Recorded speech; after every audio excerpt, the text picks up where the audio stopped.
छोटे से गांव में एक वृद्ध महात्मा रहते थे।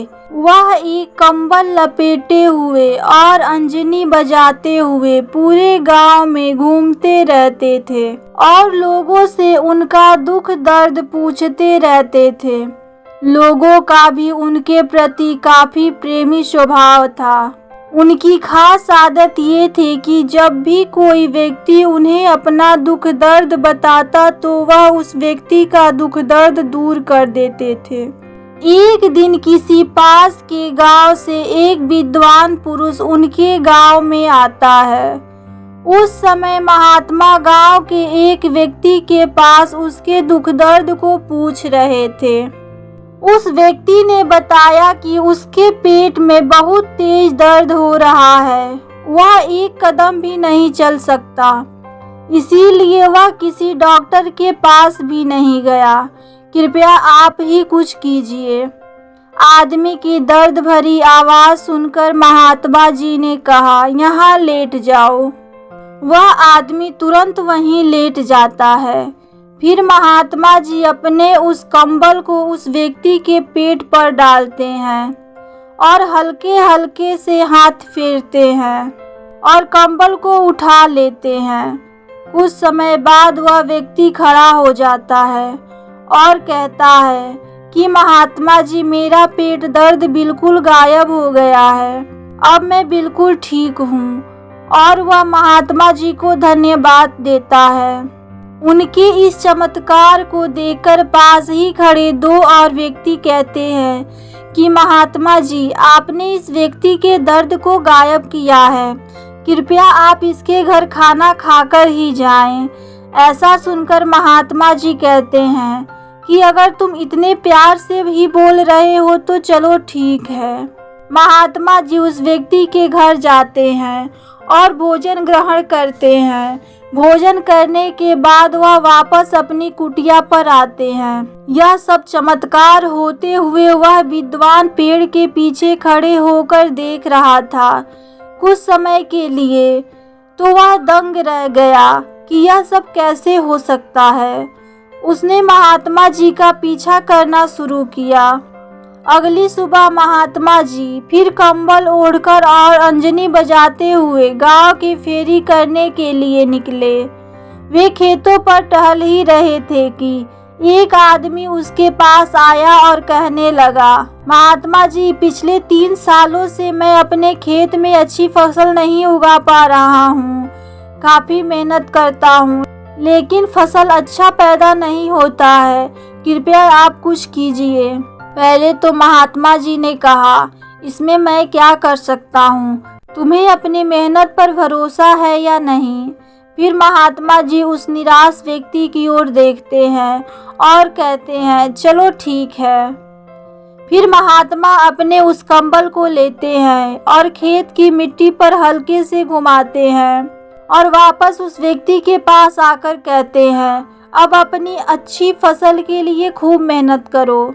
इतने में एक दूसरा व्यक्ति आता है और कहता है, महात्मा जी, जब से आपने अपने इस जादुई कम्बल को मेरे खेत की मिट्टी पर फेरा है तब से मेरी फसल चौगुनी बढ़ चुकी है और अब मैं खुशी खुशी से अपना और अपने परिवार का गुजारा कर पा रहा हूँ। मेरी तरफ से आपके लिए एक छोटी सी भेंट।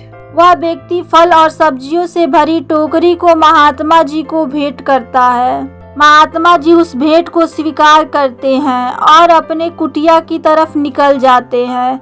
आज हुई सभी घटनाओं को वह विद्वान फिर से पेड़ के पीछे खड़े होकर देख रहा था। अब वह समझ गया था कि महात्मा के पास एक जादुई कंबल है।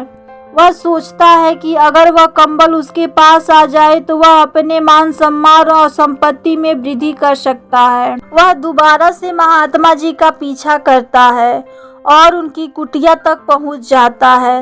अगली सुबह महात्मा जी नहाने का विचार बनाते हैं और पास ही जंगल में बह रही नदी में स्नान करने के लिए जाते हैं।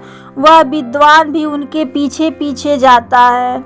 जब महात्मा जी अपने उस जादुई कम्बल को अपने शरीर से उतार के पेड़ की एक चट्टानी पर डालते हैं और नहाने के लिए जाने लगते हैं तो वह विद्वान तुरंत उस जादुई कम्बल के पास आता है और उसे उतारने की कोशिश करता है, लेकिन वह जादुई कम्बल पत्थर की तरह व्यवहार करता है।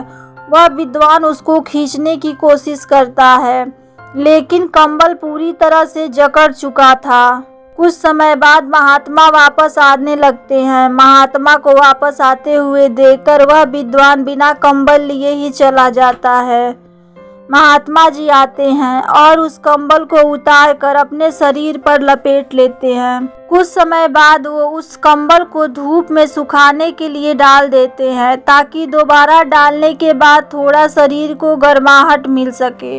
यह देखकर विद्वान को फिर से एक मौका मिल गया उस कम्बल को लेने के लिए। वह तुरंत कम्बल के पास जाता है और उसे उतारने की कोशिश करता है, लेकिन तेज हवा के चलते वे कम्बल उतार नहीं पाता है, जिसकी वजह से वह विद्वान के हाथों में नहीं आ पाता है। विद्वान काफी कोशिश करता है लेकिन सब नाकामयाब हो जाता है।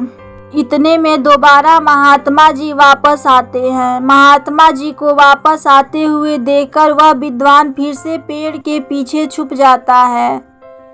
इस बार विद्वान पूरी तैयारी करता है महात्मा जी से उनका जादुई कम्बल छीनने के लिए। वह महात्मा जी की कुटिया में जाता है और उन्हें अपने घर भोजन के लिए आमंत्रित करता है।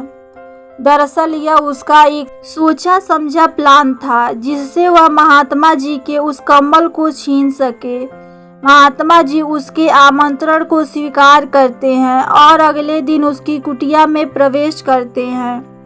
जैसे ही महात्मा जी उसकी कुटिया में घुसते हैं वह विद्वान अपने असली रूप में आता है। वह बड़ी ही अभद्रता दिखाते हुए महात्मा से कहता है, आप अपने इस जादुई कम्बल को मुझे दे दो। यह सुनकर महात्मा जी आश्चर्यचकित हो जाते हैं और पूछते हैं, आखिर तुम्हें यह कम्बल क्यों चाहिए? इस पर विद्वान कहता है कि यह एक जादुई कम्बल है जिससे मैं अपने हर बिगड़े हुए काम को सुधार सकता हूँ और ढेर सारा धन कमा सकता हूँ। विद्वान के ऐसे विचार सुनकर महात्मा जी काफी दुखी हुए, लेकिन विद्वान नहीं माना। इसीलिए महात्मा जी ने अपने उस कम्बल को विद्वान को सौंप दिया और वहां से अपनी कुटिया के लिए रवाना हो गए। अगले दिन विद्वान उसी गांव में उस जादुई कम्बल को लपेटे हुए और अंजनी बजाते हुए निकलता है। लोग उसे देखकर हंसते हैं कि यह देखो पागल आ गया, इतनी गर्मी में भी कम्बल लपेटे हुए है। लोगों की ऐसी बातें सुनकर वह हैरान रह जाता है, लेकिन फिर आगे बढ़ने लगता है। आगे एक व्यक्ति खाली टोकरी लिए हुए आ रहा होता है। विद्वान उसे रोकता है और कहता है कि मैं तुम्हारी इस खाली टोकरी को फल और सब्जियों से भर दूंगा। ऐसा सुनकर वह व्यक्ति हंसता है और विद्वान को पागल कहने लगता है। विद्वान अपने उस कम्बल को उस टोकरी पर फेरता है, लेकिन वो टोकरी फिर भी खाली ही रहती है। ऐसा देखकर विद्वान आश्चर्यचकित हो जाता है और सोचने लगता है कि आखिर यह टोकरी फल और फूलों से क्यों नहीं भरी? क्या यह कम्बल जादुई नहीं दिख रहा है? उसके बाद आगे चलकर एक व्यक्ति अपने पैरों के दर्द के मारे चिल्ला रहा था। विद्वान उसके पास जाता है और कहता है, मैं तुम्हारे इस दर्द को दूर कर सकता हूँ। वह अपने कम्बल को लेता है और उसके पैरों पर फेरने लगता है, लेकिन पैरों का दर्द खत्म नहीं होता है। यह सब देखकर विद्वान समझ जाता है कि ये कोई जादुई कम्बल नहीं है। अगली सुबह विद्वान महात्मा की कुटिया में जाता है, उन्हें उसके कम्बल को वापस करता है और कहता है, महात्मा जी मुझे आपका यह जादुई कम्बल नहीं चाहिए, यह मेरे किसी काम का नहीं है। महात्मा जी कहते हैं, यह कोई जादुई कम्बल नहीं है, बल्कि अगर इंसान का मन साफ हो तो उसकी कही हुई बात और उसका हर किया हुआ काम सही साबित होता है। यह सब सुनकर विद्वान अपनी गलती को मानता है और उनसे इस गलती की क्षमा भी मांगता है। अगर आपको ये कहानी पसंद आए तो वीडियो को लाइक और चैनल को सब्सक्राइब जरूर करिएगा। धन्यवाद।